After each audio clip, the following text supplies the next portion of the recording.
Hey guys, what's up?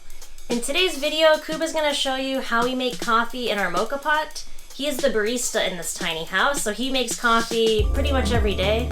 He's made coffee several different ways in the past few years, and in our opinion, this is the simplest way to make coffee, the tastiest, the most efficient, and it doesn't require any plastic. We buy coffee beans from a coffee and tea shop in town, and so we just bring our own jar and they just fill it up with coffee beans. And someone asked recently on a video how we make coffee, so we figured we would just film that and show you how we make coffee today. Okay, so this is the Moka pot that we are using. It's a Bialetti, which I think they designed it. Like that was the first one. Yeah. And this is 3 cups, like 3 espressos. You put water in here on the bottom part of it. Then there's like a filter, metal filter type of thing that you put coffee. Then there's another filter with the seal on the bottom of this. And then you screw it all together like so, and coffee comes out from here. There's really not that much science in making coffee in a Moka pot. There are a couple of things that I found somewhere online and they do make the coffee taste a little better. And one of them is I put boiling water into the Moka pot. Like when the water has to come up to boil, the whole thing heats up, and what it does, it kind of roasts the coffee even more, so it just tastes differently. So the boiling water, that just means that it has to be heated up for less time. Yeah, so the because normally like the whole thing will get hot from just being on a flame. Yeah. Basically, and the coffee grounds they kind of roast even more than they were. Okay. The other thing is the coffee is not super fine ground. It's not coarse, but it's not like espresso fine. Okay, so we have this grinder from Duca. It has like 16 different settings, yeah. The one is espresso grind, and the 16 is like for the French press. So I do it at 7. You probably have to have the same grinder to set it that way, but just gives you the idea where it is on the spectrum. And that's just, I measured it so it fills the thing completely, because that's another thing that you have to have it filled. You can't just do half of it for it to taste well. And while you're grinding the stuff, you can have the kettle on. And why did you choose this type of grinder? Because it has, it's like a ceramic, what do you call it? Like the pieces that grind it, basically. Oh, it's ceramic? Yeah, it's ceramic, so it's gonna last forever. Okay, as opposed to like plastic? Yeah, because you can get cheaper ones that are plastic, but then it wears off really quickly. So it's more coarse than espresso. Then what I do, I'll just put this over,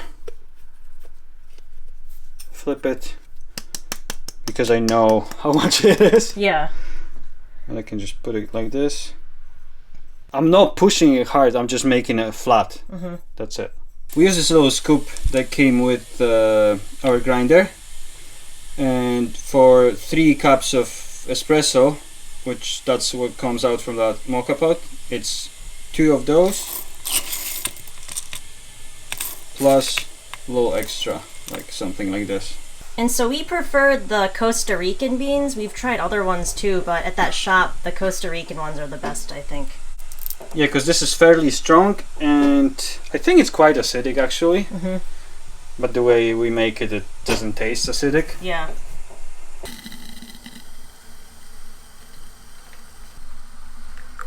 So how much water do you put in there? I put it up to the point of this little valve. Oh, okay.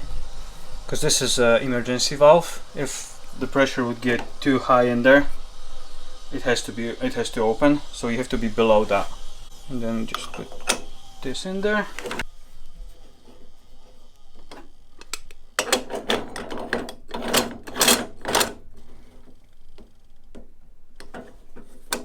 Like when you put the Moka pot on, is it on a high heat or?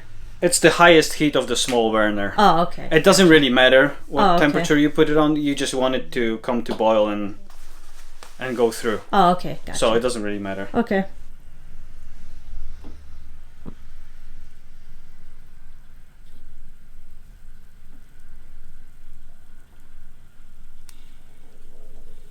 because it's going to splatter now.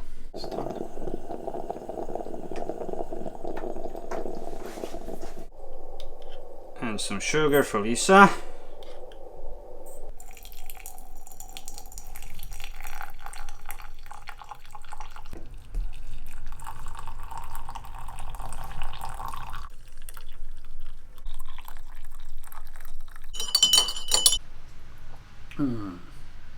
Very hot, but very good.